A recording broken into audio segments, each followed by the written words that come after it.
وبركاته. الحمد لله رب العالمين، والصلاة والسلام على أشرف المرسلين سيدنا ومولانا محمد وعلى آله الطيبين وأصحابه الغر الميامين ومن تبعهم بإحسان إلى يوم الدين. أشهد أن لا إله إلا الله وحده لا شريك له ولي الصالحين وخالق الخلق أجمعين، وأشهد أن محمدا عبده ورسوله النبي الأمين. يقول تبارك وتعالى: يا أيها الذين آمنوا اتقوا الله حق تقاته ولا تموتن إلا وأنتم مسلمون. وقال تعالى أيضا: يا أيها الذين آمنوا اتقوا الله وقولوا قولا سديدا يصلح لكم أعمالكم ويغفر لكم ذنوبكم ومن يطع الله ورسوله فقد فاز فوزا عظيما. ثم أما بعد، kaum muslimin dan muslimat, hadirin hadirat, al-musyahidin wal musyahidat, rahimani wa rahimakumullah. Alhamdulillah, kita bersyukur kepada Allah Subhanahu wa taala atas nikmat yang Allah limpahkan kepada kita, nikmat iman, nikmat Islam, nikmat ilmu, nikmat kita bisa duduk dalam majlis yang mulia ini, nikmat ukhuwah, dan nikmat-nikmat yang tidak mungkin kita hitung satu persatu. Sampai Allah Subhanahu wa taala menggambarkan, wa in ta'uddu ni'matallahi la tuhsuha. Andai pun ada di antara manusia yang mencoba untuk menghitung-hitung nikmat Allah, maka sungguh kita tidak akan mampu menghitungnya. Artinya apa? Nikmat Allah sangat banyak, karunia Allah sangat berlimpah kepada kita. Maka untuk itulah kita harus selalu bersyukur kepadanya dengan cara menjalankan perintah-perintahnya dan menjauhkan segala larangannya. Dan di antara cara kita bersyukur kepada Allah, kita belajar, kita duduk dalam majlis ilmu ini, kita membekali diri sehingga kita menjalankan agama Allah sesuai dengan tuntunan yang telah disampaikan Rasulullah sallallahu alaihi wasallam. Kemudian kita ucapkan salat dan salam pula untuk Nabi kita sallallahu alaihi wasallam, manusia yang terbaik di muka bumi, yang paling takut dan bertakwa kepada Allah, dan orang yang paling dicintai dan dihargai oleh siapapun, oleh keluarganya, oleh anak dan cucunya, oleh sahabat-sahabatnya, karib kerabatnya, dan bahkan musuhnya sekalipun mengatakan bahwa Nabi Muhammad sallallahu alaihi wasallam adalah orang yang paling baik. Maka wajarlah Allah Subhanahu wa taala mengatakan, laqad kana lakum fi Rasulillahi uswatun hasanah. Sungguh telah terdapat bagi kalian umat Islam suri tauladan pada diri Rasulullah sallallahu alaihi wasallam, yang dengannya kita harus belajar bagaimana cara meneladaninya.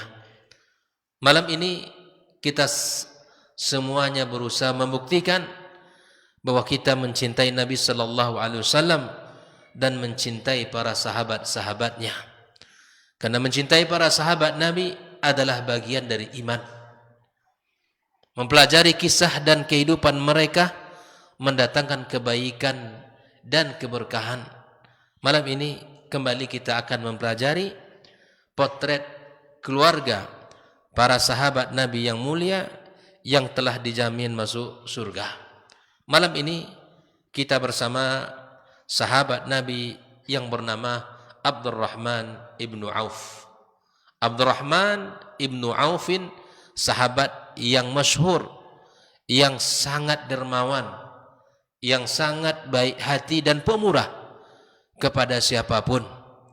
baik kepada keluarganya, dan ini adalah contoh dan tauladan yang patut kita contoh, maupun kepada umat Islam secara umum, apalagi terhadap agama ini. Berdakwah dengan hartanya, berdakwah dengan kekayaannya. Itulah sahabat Abdurrahman ibnu Auf, ya, semoga Allah Subhanahu wa taala meridainya. Mari kita lihat siapa beliau ini. Dia adalah sahabat Nabi yang mulia sallallahu alaihi wasallam, yaitu Abdurrahman ibnu Aufin ibn Abdi Auf ibn Abdul Harith ibn Zahra ibn Kilab Al-Qurashi Az-Zuhri, dan diberi berkunyah Abu Muhammad. Kunyahnya siapa? Abu Muhammad. Kunyah itu sebutan panggilan yang diawali dengan abun atau ummun. Kita laki-laki berkunyah misal dengan anak pertama kita. Misalnya saya Abu Hamzah. Antum mungkin Abu Umar. Nah, sahabat Abdurrahman ibnu Aufin yaitu Abu Muhammad. Kalau ummahat misalnya boleh berkunyah dengan namanya atau dengan nama anak yang pertama. Misalnya Ummu Hamzah atau Ummu Abu Bakar, Ummu Umar atau Ummu Utsman atau Ummu Aisyah dan seterusnya. Nah, ibu beliau namanya Safiyah, atau disebut juga dengan nama yang lain yang masyhur juga namanya Safa. Ada juga yang mengatakan namanya Syifa. Ada tiga versi. Ada yang menamakan dengan Safiyah, nama yang lain adalah Safa, dan ada juga disebut dengan Safa atau Syifa.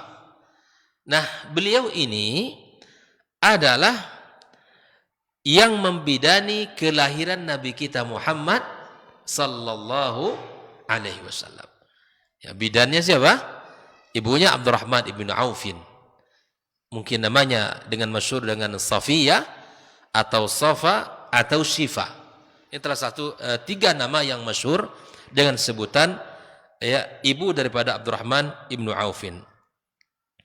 Nah, kelahiran beliau ini kapan? Abdurrahman ibnu Aufin lahir pada 10 tahun setelah peristiwa Gajah. Nabi Muhammad SAW lahir kapan? Tahun Gajah. Tahun terjadinya, ya, serangan oleh Abraha al-Asram Ka'bah al-Musharrafah. Disebut dengan tahun Gajah. Ya, di tahun itulah Nabi Muhammad SAW lahir. Ya, masyhur dengan Amul Fil, tahun Gajah. Nah, Abdurrahman ibnu Aufin lahir 10 tahun setelah peristiwa tersebut. 10 tahun setelah peristiwa tersebut, sehingga beliau diberi nama dengan Abdul Ka'bah. Ini nama pertamanya, Abdul Ka'bah, hamba Ka'bah. Ada yang mengatakan Abdu Amr, dan Nabi Muhammad sallallahu alaihi wasallam mengganti namanya dengan Abdurrahman. Makanya kalau kata Abdun, tidak boleh kita menisbatkan selain kepada Allah. Karena Abdun artinya apa? Hamba. Kalau kita hamba siapa? Hamba Allah. Silahkan dipilih nama Allah. Ya, Abdullah kah? Abdurrahman.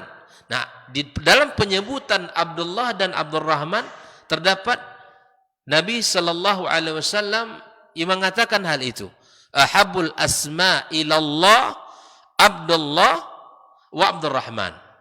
Nama yang paling disukai oleh Allah adalah Abdullah dan Abdurrahman. Kalau seandainya para ikhwas sekalian, ya, kemungkinan akan ada anak laki-laki berikutnya, boleh kita pilih nama ini.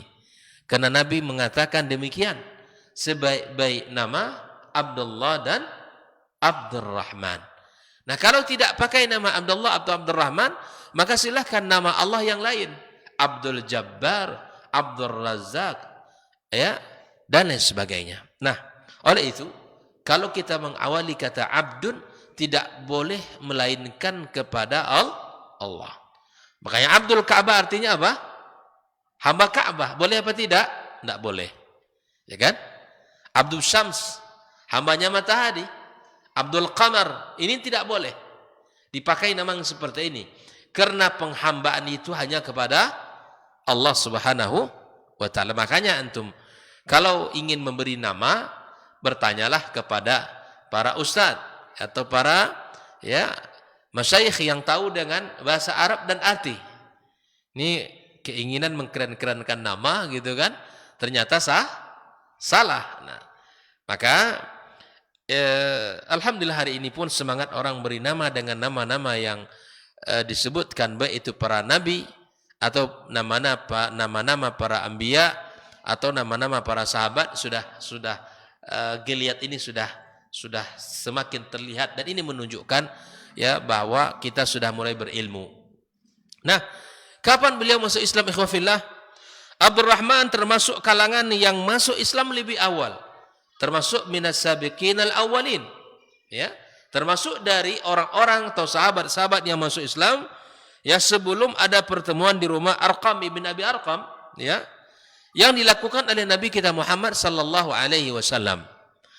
Ya, ia mengharamkan khamar bagi dirinya. Coba lihat seperti mana yang digambarkan Rasulullah SAW, khiyarukum fil jahiliyati khiyarukum fil Islam. Orang-orang terbaiknya di zaman jahiliyah pun, dia ketika Islam menjadi orang terbaik. Sejak dia menjadi seorang pemuda, sebelum masuk Islam jauh, dia telah mengharamkan dirinya untuk minum khamar. Karena kita tahu sendiri ikhwafillah, di antara kebiasaan bangsa Arab yang namanya khamar, yang namanya wanita, itu menjadi objek ya kesenangan dan hiburan. Bahkan Nabi sallallahu alaihi wasallam ketika kita baca sirahnya, Nabi juga termasuk orang yang terpelihara dari khamar, tidak melakukan hubungan ya dengan wanita-wanita yang tidak benar. Termasuk juga siapa? Sahabat Nabi Abu Bakar As-Siddiq yang sudah kita pelajari sirahnya. Dia diceritakan oleh anaknya Aisyah radhiyallahu taala anha bahwa bapaknya tidak pernah minum khamar, tidak pernah ya melakukan sesuatu ya hubungan di luar pernikahan. Bayangkan itu. Terjaga dari perbuatan zina. Begitu juga Abdurrahman ibn Auf, Utsman bin Affan radhiyallahu taala juga demikian. Coba lihat orang-orang terbaik di masa jahiliyah ketika masuk Islam menjadi orang terbaik. Maka termasuklah Abdurrahman ini ikhwafillah rahimakumullah, sahabat yang mulia ini. Kemudian dia ini termasuk sahabat yang berhijrah 2 kali. Yang pertama ke mana? Habasyah, dan kemudian juga yang kedua adalah ke kota Madinah. Yang ketiga, beliau termasuk sahabat yang mengikuti peperangan bersama Rasulullah sallallahu alaihi wasallam, mulai dari perang Badar sampai perang-perang yang lain, di antara perang Tabuk. Yang termasuk beliau adalah ya sahabat yang diberikan kepemimpinan oleh Nabi SAW untuk yang memimpin para sahabat di perang tersebut. Nah, bahkan beliau terluka di perang Uhud. Perang Badar, perang pertama juga ikut. Perang kedua adalah perang Uhud. Disebutkan terluka pada perang Uhud sebanyak 21 luka. Di dalam tubuhnya itu terluka sebanyak 21 sayatan luka di dalam tubuhnya. Rasulullah sallallahu alaihi wasallam ya ketika kaum muhajirin tiba di kota Madinah, ya di saat itulah Nabi SAW mempersaudarakan di antara kaum muhajirin dan kaum ansar. Dan inilah salah satu agenda Rasulullah sallallahu alaihi wasallam di kota Madinah, mempersaudarakan mereka. Maka Abdurrahman ibn Aufin dipersaudarakan dengan Sa'ad ibn Rabi' radhiyallahu taala anhu. Sa'ad ibn Rabi' al-Ansari. Abdurrahman ibn Auf ya adalah golongan muhajirin, dipersaudarakan oleh Rasulullah sallallahu alaihi wasallam, dan kisahnya sangat masyhur ya. Setelah Nabi sallallahu alaihi wasallam mempersaudarakan mereka, maka kemudian ikhwafillah rahimakumullah ya Sa'ad bin Rabi' memberikan tawaran kepada kepada Abdurrahman ibnu Aufin. Saya kira kita tahu semua tawarannya, ya enggak? Yang pertama apa? Istrinya pula. Nah, beliau menawarkan, saya punya ya 2 istri. Ya, saya akan ceraikan salah satu darinya. Setelah masa iddahnya habis, maka silakan engkau nikahi. Saya punya harta dan saya bagi 2 antara saya dengan kamu. Ya subhanallah. Seorang Abdurrahman ibnu Aufin memang sahabat yang punya izzah. Dia tidak mau begitu saja menerima. Dia orang kaya, iya. Hartanya semua ditinggal di Mekah. Datang ke Madinah dengan membawa keimanan kepada Allah dan Rasulnya sallallahu alaihi wasallam. Maka setelah ditawarkan oleh Sa'ad ibn Rabi', maka dia mengatakan, dulluni ala suq atau dullani ala suq. Akhi, mana pasar di sini? Karena Abdurrahman ibnu Aufin ini adalah seorang ya pedagang yang handal, yang memiliki skill di dalam berdagang. Tunjukkan pasar di mana. Ya, kalau dia sudah nampak pasar, nampak peluang usaha. Begitu beliau. Kita akan lihat nanti apa awal pertama usaha beliau. Namun sebelum itu, ya, bahwa Abdurrahman ibn Aufin dipersaudarakan dengan siapa tadi? Sa'ad ibn Rabi'. Dan beliau ini menawarkan 2 hal tadi. Hartanya dibagi 2, kemudian dia istrinya pun akan diceraikan dan nikahkan setelah masa iddahnya habis. Nah, ikhwah fillah rahimakumullah, Abdurrahman ibnu Aufin termasuk sahabat yang dijamin masuk surga radhiyallahu taala anhu.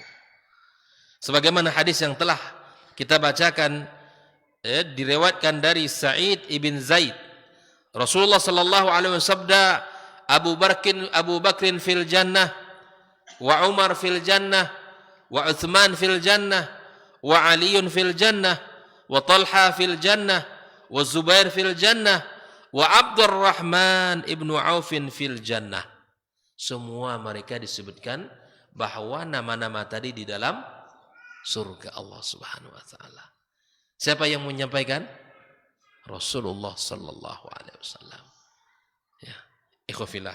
Nah, Abdurrahman ibnu Aufin masuk salah satu dari 10 sahabat ini yang dijamin dalam surga, ya. Maka kemudian ya dalam riwayat yang lain pun ya bahwa Rasulullah sallallahu alaihi wasallam saat beliau terjadi perbincangan kurang harmonis antara beliau dengan Khalid bin Walid dengan Abdurrahman ibnu Aufin, sehingga Khalid berkata kepada Abdurrahman, kalian bersikap sombong terhadap kami terkait peristiwa-peristiwa yang lebih dahulu kalian alami daripada kami. Artinya apa? Khalid bin Walid ini kan keislamannya sudah belakang, ya, sudah sekian lama para sahabat-sahabat. Terjadi khilaf tasyajar baina as-sahabah. Ya, namanya manusiawi, terjadi juga khilaf.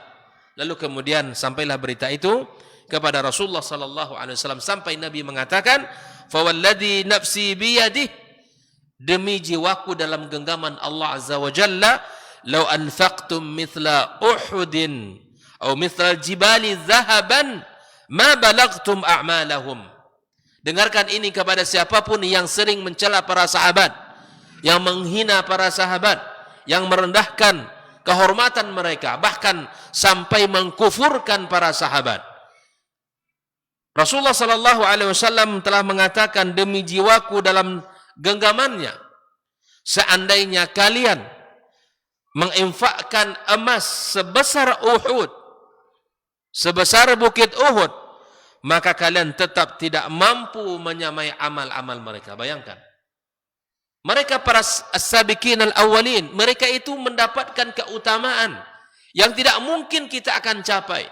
Sebanyak apapun kebaikan, sebanyak apapun sedekah yang dikeluarkan, sebanyak apapun ketaatan yang dikerjakan, tidak akan mungkin kita mencapai puncak daripada kebaikan para sahabat yang mulia. Karena Nabi telah menggambarkan hal itu di dalam hadisnya. Maka itulah pada perang Tabuk Rasulullah SAW sempat menunaikan 1 rakaat dari salat subuh dengan mengikut di belakangnya, dan ia sebagai satu-satunya sahabat yang secara meyakinkan menunaikan salat yang demikian itu. Ikhwah fillah rahimakumullah. Itulah jaminan dari Nabi sallallahu alaihi wasallam tentang Abdurrahman ibnu Aufin. Lalu bagaimanakah karakternya? Seperti apakah sifatnya? Mari kita lihat. Umar radhiyallahu taala anhu yang digelar dengan Al-Faruq hadhil ummah, beliau mengatakan bahwa Abdurrahman ibnu Aufin adalah salah satu di antara para pemuka umat Islam, tokoh dari umat Islam yang sangat berjasa di dalam agama Allah ini. Kemudian Abdurrahman ibnu Aufin, ikhwah fillah rahimakumullah, beliau adalah sosok yang sangat rendah hati, sangat tawadhu, dan memperhatikan orang-orang yang bekerja bersamanya. Ya, karena seorang tajir yang memiliki banyak usaha, yang memiliki banyak perdagangan, dia memiliki karyawan-karyawan yang bekerja bersamanya. Beliau sangat mudah berbaur dengan siapapun, tidak membatasi diri dengan orang-orang yang tertentu, tapi sangat mudah untuk berbaur, bergaul. Ya, orangnya sangat ramah, rendah hati, dan tidak memiliki kesombongan diri. Dan inilah gambaran tentang sosok beliau ini. Kalau kita bicara tentang fisiknya, beliau ini sahabat yang memiliki postur tubuh yang tinggi. Sahabatnya yang memiliki postur tubuh yang tinggi, berkulit putih, bulu matanya lentik, mempunyai cabang di bawah kedua telinganya, berwajah tampan dan tidak mengenakan celak di matanya. Karena sebagian sahabat itu memakai celak, dan boleh. Hari ini kalau ikhwah sekalian ingin pakai celak pun boleh. Ya, tidak ada masalah. Itu tidak menyelisihi daripada sunnah. Bukan hanya perempuan memakainya, tapi boleh para ikhwah juga laki-laki untuk memakainya. Dan sebagian sahabat memakainya, tapi Abdurrahman tidak termasuk yang memakainya. Bayangkan itu ya, tubuhnya tinggi, kulitnya putih, orangnya tampan, memiliki bulu matanya lentik, kemudian memiliki jambang. Subhanallah. Ganteng luar biasa. Nah, kalau kita berbicara tentang sedekahnya, tentang jihad hartanya, mari kita lihat. Beliau radhiyallahu taala anhu bersedekah di jalan Allah Subhanahu wa taala sungguh sangat banyak. Hal ini diungkapkan dalam sebuah riwayat dari Az-Zuhri, di mana pada masa Rasulullah sallallahu alaihi wasallam Abdurrahman ibnu Aufin menyedekahkan separuh hartanya, kemudian menyedekahkan 40.000 dinar. 40.000 dinar. Berapa uang kita? 1 dinar kan? Kalikan 40.000 dinar. Bukan 4 juta sekian. 40.000 dinar kalikan 4 juta sajalah. Berapa tuh bang?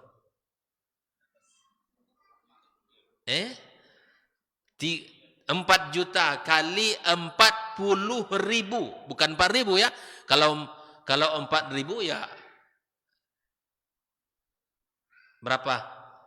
40.000 berapa bang? Antum orang kaya sering hitung uang, makanya saya enggak pandai ngitung, itu dia. Ya. Begitu. Beliau menyedekahkan separuh hartanya, kemudian menyedekahkan 40.000 dinar. Setelah itu ia menyedekahkan pula 500 kuda perang. 500 kuda. Kuda perang tak sama seperti kuda biasa. 500. Ya. Untuk pasukan para mujahidin yang berperang di jalan Allah. Dan 500 hewan kendaraan pengangkut. Bayangkan. 500 kuda untuk pasukan berperang dan 500 kuda untuk mengangkut barang. Jadi itu kuda biasa berarti. Ada kuda yang dipakai untuk berperang dan ada kuda-kuda yang hanya bisa untuk ngangkut barang. Masya Allah, tabarakallah. Bayangkan antum. Pernah saya sampaikan, kalau Abdurrahman ibnu Aufin ini, kalau dia punya keuntungan dagang di hari itu, maka dia tidak bisa tidur.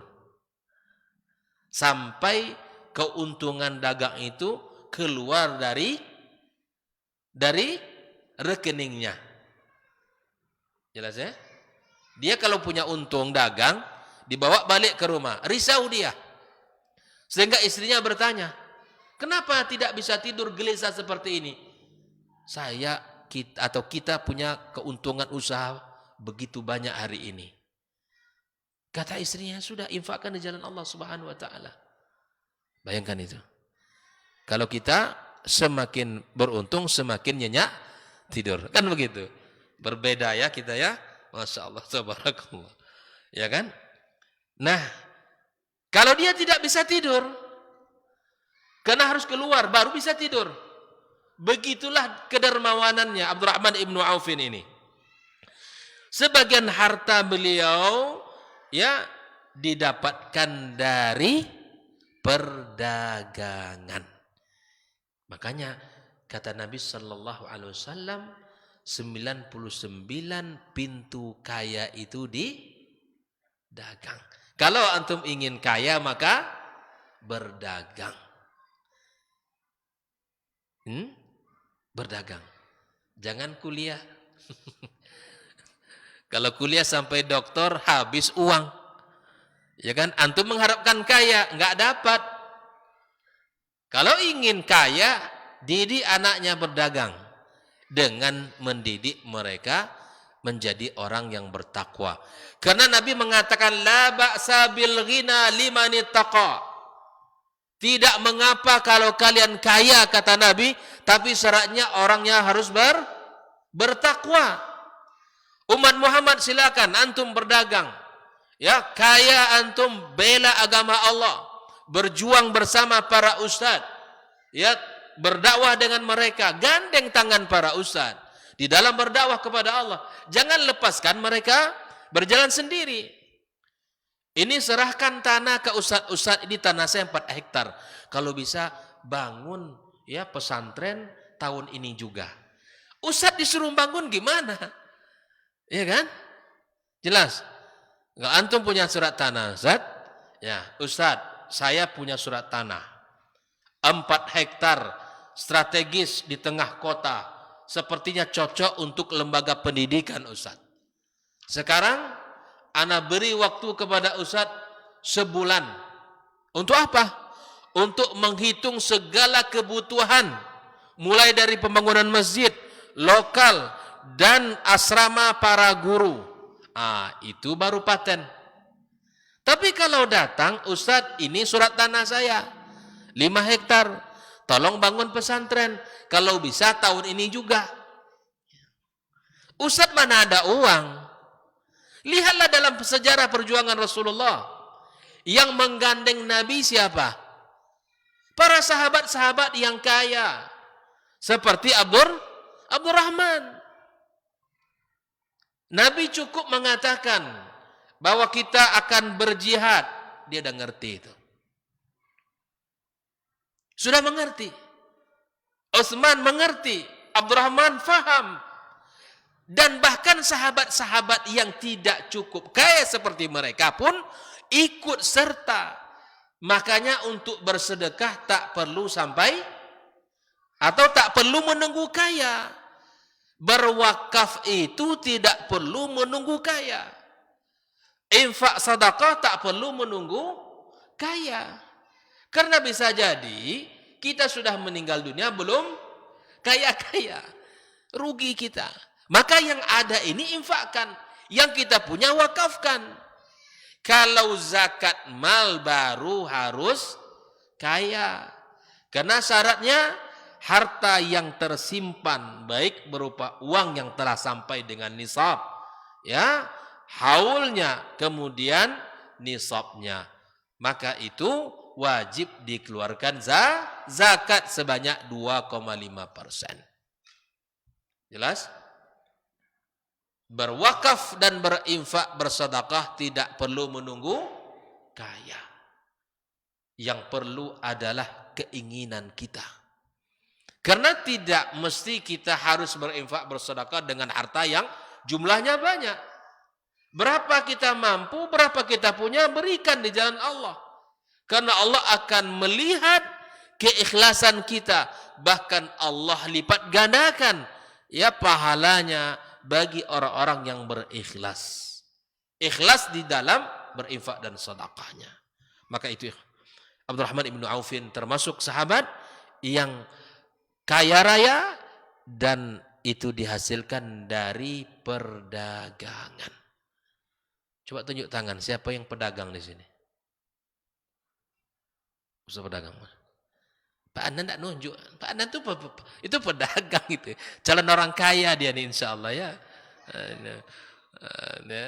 Beliau ini calon orang kaya ini insya Allah ta'ala. Dan antum juga, yang lain juga calon orang kaya. Insya Allah seluruhnya kita calon orang kaya yang dermawan.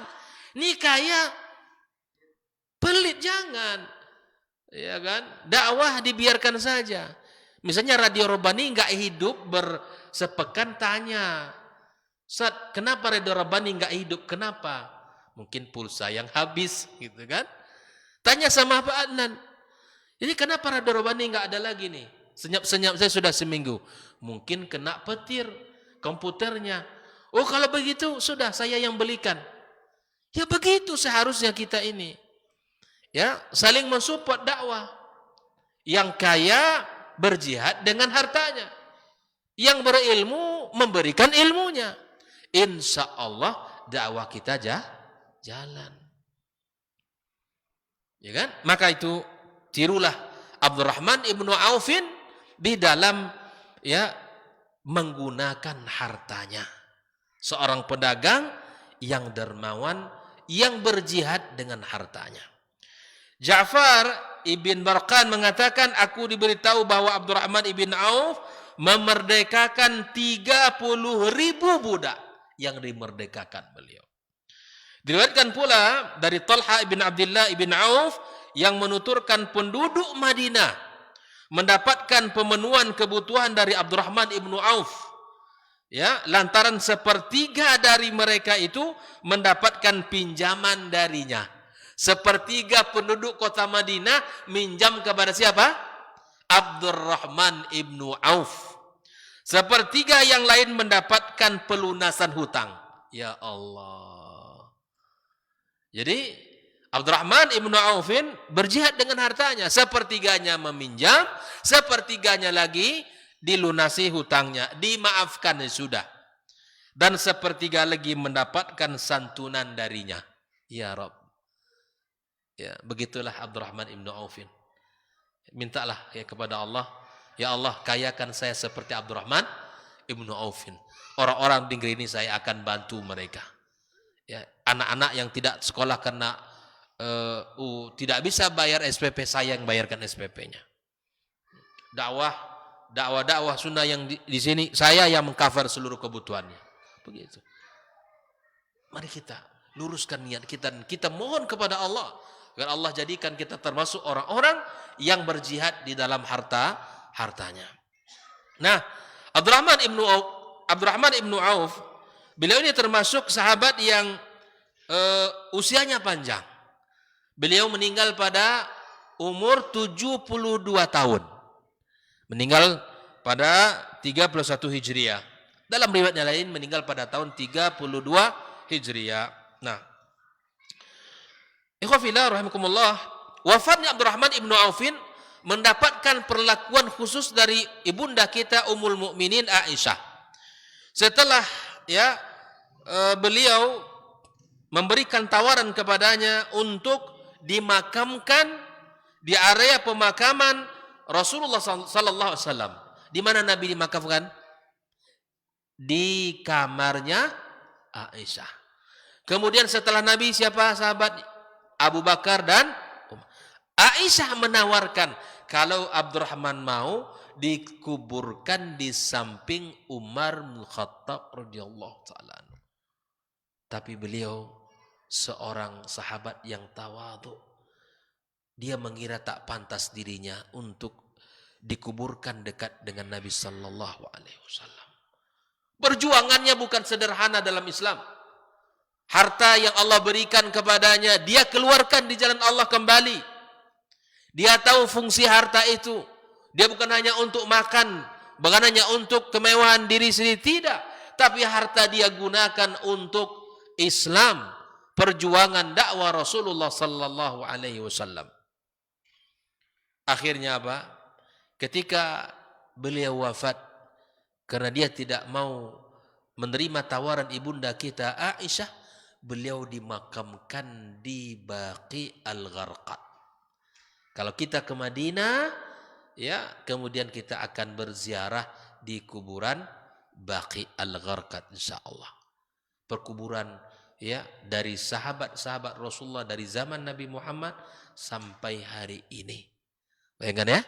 Nah, ikhwan fillah rahimakumullah, itulah sejarah singkat tentang nama, nasab, kemudian orang tuanya, akhlak serta sifatnya, kemudian bentuk tubuh dan fisiknya. Kita bicara tentang keluarga beliau. Abdurrahman ibnu Aufin menikah dengan 12 istri. Masya Allah. 12, yang tentu yang dipegang berapa? Ya 4. Tidak boleh melebihi dari itu. Artinya dia pernah menikahi 12 wanita. Kita sebutkan. Anak-anak beliau yang laki-laki berjumlah 20 orang. Yang perempuan berjumlah 8 orang. Dengan demikian, ya dia memiliki jumlah anak berapa? 28 anak. Dari 12 istri. Nah, kita sebutkan satu persatu istri beliau. Ummu Kulthum binti Utbah bin Rabi'ah. Dari pernikahannya mempunyai anak bernama Salim Al-Akbar yang meninggal dunia sebelum muncul Islam. Salim Al-Akbar. Ini cantik namanya. Salim Al-Akbar. Nah, yang kedua binti Syaibah bin Rabi'ah bin Abd Syams. Dari pernikahan ini mempunyai anak bernama Ummu Qasim. Ia lahir pada masa jahiliyah. Yang ketiga Ummu Kulthum binti Uqbah bin Abi Mu'id. Anak-anaknya yang terlahir pada pernikahan ini Muhammad. Dari anaknya dijuluki dengan Abu Muhammad. Nah, ini dari istrinya Ummu Kulthum. Ibrahim, Humaid, Ismail, Humaidah, Amatur Rahman. Yang keempat istri beliau Sahla binti Asim binti Abdil Quraidiyah Al-Ansariyah. Dari pernikahan ini ia memiliki anak Ma'in, Umar, Zaid, Amatur Rahman As-Sughra. Ada Al-Akbar, ada As-Sughra. Kemudian kelima Bahriyah binti Hani binti Qasibah Qabisah Asy-Syaibaniyah. Dari pernikahan ini mempunyai anak bernama Urwah Al-Akbar. Ada Salim Al-Akbar, ada Urwah Al-Akbar. Ia terbunuh pada saat perang di Afrika. 6. Sahla binti Suhail bin Amr. Dari pernikahan ini mempunyai anak bernama Salim Al-Asghar. Kebalikan ya. Ia terbunuh saat penaklukan Afrika.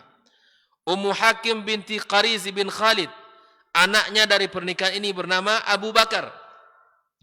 Kemudian anak perempuan Abu Harith ibn Rafi' ibn Amril Qais Al-Awsiyah Al-Ansariyah.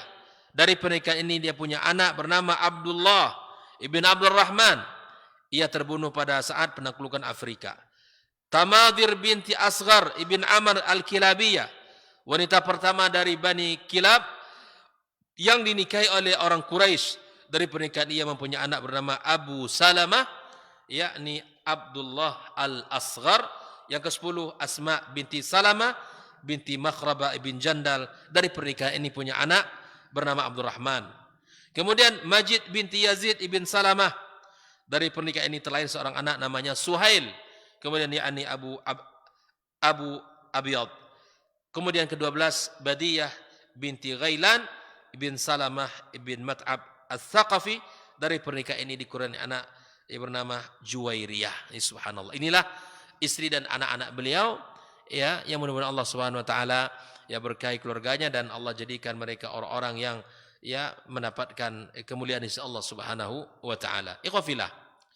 Lalu kita akan berbicara tentang momen yang sangat indah bersama keluarganya. Ini harus kita contoh. Yang pertama adalah beliau memberikan mahar hasil usahanya sendiri. Sebagaimana yang kita sebutkan tadi, ketika dia tiba di kota Madinah, maka Nabi SAW mempersaudarakan dia dengan Sa'ad bin Rabi'. Lalu kemudian Sa'ad bin Rabi' menawarkan istrinya, kemudian menawarkan apa? Menawarkan hartanya. Lalu kemudian dia mengatakan, barakallahu laka fi ahlika wa amwalika. Ini doa ketika orang berbuat baik kepada kita, menawarkan kebaikan. Maka doakan barakallahu laka ya fi amwalika. Kemudian ya kebesokan harinya dia mengatakan dulu ni ala suq, tunjukkan kepadaku pasar.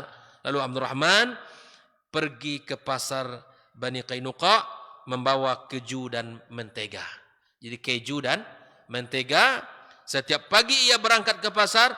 Tidak lama berselang waktu Abdurrahman muncul dengan ceria, ya, kemudian pagi harinya klimes dan sangat wangi dan indah. Ternyata ya itu adalah malam pertama pernikahannya, sampai Nabi sallallahu alaihi wasallam berkata kepadanya, "Ya Abdurrahman, apakah engkau sudah menikah?" Nampak Pak semangat orang kalau sudah menikah itu. Gitu kan? Makanya orang tidak menikah itu ya wajahnya kusam, ya kan? Jangan sampai ketika sudah menikah wajahnya tetap Baik. Ikhwah fillah rahimakumullah. Nah, lalu Nabi bertanya, siapa yang menikahi? Siapa yang kamu nikahi? Maka kemudian dia bilang, wanita Ansar. Wanita Ansar itu wanita yang sangat cantik jelita. Wanita yang sangat pemalu. Wanita Ansar. Lalu Nabi bertanya, berapa maharnya? Nah, ini dia. Jadi, kelihayan beliau dalam berdagang ini memang perlu kita contoh. Jadi kalau berdagang itu tidak perlu banyak modal. Apa yang bisa dijual. Kita ini kan terkadang kalau tidak 100 juta, 200 juta, 500 juta nggak mau berdagang. Nah, kan? Abdurrahman hanya sepotong keju dan mentega dijualnya. Lalu Abdurrahman ibn Auf berkata, maharku seberat atau sebiji emas. Masya Allah. Emas, sebiji emas. Kalau kita sebentuk cincin emas. Kalau dia sebiji cincin, kalau dia sebiji cincin emas, kalau kita sebentuk cincin emas. Ya, sebentuk tuh kalau beratnya ya biasalah kan, enggak terlalu besar. Sampai Abdurrahman ini kayanya, ya. Azan. Taib Abdurrahman ketika meninggal dunia ikhwafillah, itu emasnya sangat banyak. Sampai emas itu harus dikapak. Harus dikapak. Dan mengapa itu sampai tangan sahabat itu sakit mengapanya. Bayangkan, banyaknya emas beliau. Tapi begitulah. Allah titipkan harta kepadanya, lalu kemudian harta itu tidak hanya dimakan sendiri. Sudah banyak kisah-kisah yang sudah kita sampaikan. Maka Abdurrahman ibn Auf wafillah, beliau memiliki semangat yang luar biasa untuk berdagang. Lalu kemudian dari pernikahan, dari usaha dagangnya itu pun, dia kemudian menghasilkan emas, lalu kemudian dia ya menjadikan itu sebagai maharnya. Dalam riwayat sedikit ya, di riwayat lain itu disebutkan bukan ini yang menjadi modal utamanya. Tapi yang menjadi modal utamanya ada sebagian menyebutkan di kota Madinah itu kan termasuk kota pertanian. Kota pertanian, maka beliau itu diibaratkan di Madinah itu mendatangi pedagang-pedagang yang menjual kayak apa namanya, kayak cangkul di kita, lalu kemudian cangkul itu dibawa olehnya. Ini biasa dilakukan oleh orang ya, barang-barang yang ada di tokonya dia bawa untuk dijual. Jadi nggak punya modal dalam artian besar, dia cukup datang ke toko itu, berikan saya kesempatan untuk menjual barang dagangan Anda, lalu dia bawa cangkul-cangkul itu. Semacam cangkul lah, ya. Lalu kemudian dia berkeliling di pasar, dijual. Ya, akhirnya apa? Dia dapat bagian, dapat komisi, dapat upah. dari upah itulah ya yang kemudian dikembangkan sehingga menjadi seorang pedagang yang handal. Mudah-mudahan satu saat nanti kita bisa membedah seperti apa dagangnya beliau sehingga barokah. Bagaimana, apa rahasia kaya Abdurrahman ibnu Auf? Ini perlu kita bahas ini, ya kan? Karena kita ini semangat kayanya tinggi kan? Bagaimana atau tips supaya bisa kita menuju seperti usahanya Abdurrahman ibnu Auf? Ini perlu ada dibahas oleh para ulama kita. Salah satunya apa? Bahwa memang harta tidak ditaruh di dalam hatinya, tapi harta ditaruh dalam genggamannya. Sehingga apa? Syariat Allah tidak menjadi halangan, dalam artian ketika usahanya, dagangnya, syariat Allah tetap dijaga. Sholat tidak pernah ditinggalkan. Satu saat kita bisa membedah seperti apa ya cara berdagangnya dan seperti apa ya cara beliau mendapatkan keuntungannya. Semangat ini perlu kita pelajari sehingga subhanallah ya kita bisa meniru dan mencontohnya. Masih banyak pembahasan sebetulnya tentang keluarga. Insyaallah kita akan bahas tentang keluarga ini pada pertemuan berikutnya tahun depan insyaallah. Tahun 2024. Semoga usia kita panjang, sehat walafiat dan semangat mengaji di majelis ini dan dimanapun kita berada. Wa sallallahu ala nabiyyina Muhammadin wa ala alihi wa ashabi ajma'in. Subhanakallahumma bihamdika asyhadu an la ilaha illa anta astaghfiruka wa atubu ilaih. Wassalamualaikum warahmatullahi wabarakatuh. Ibadahnya seorang hamba kepada Allah tidak mengenal waktu dan tempat. Kapanpun, dimanapun, dia harus beribadah kepada Allah Subhanahu wa Ta'ala. Harga diri seorang mukmin itu di sisi Allah lebih besar daripada kehormatan Ka'bah sendiri. Nah, nikmat seorang mukmin lebih besar daripada itu. Man amila li akhiratihi kafahullahu amra dunia. Barang siapa yang beramal untuk akhiratnya, Allah akan cukupkan baginya urusan dunianya. Berjuang dengan harta untuk membela agama Allah Subhanahu wa taala hendaklah menjadi penopang terhadap dakwah ini. Bukan sebaliknya yang menghalangi dakwah ini, tapi jadilah keluarga muslim yang menopang dakwah Islam. Kenikmatan dunia ini lebih remeh dari sekedar sayap seekor nyamuk. Tidak patut bagi seorang yang beriman bersedih ketika tidak mendapatkan kenikmatan dunia. Nabi SAW katakan, la tahkiranna 'anil ma'rufi syai'a walau an talqa akhaka biwajhin taliq. Jangan kamu pandang remeh suatu kebaikan walaupun sedikit.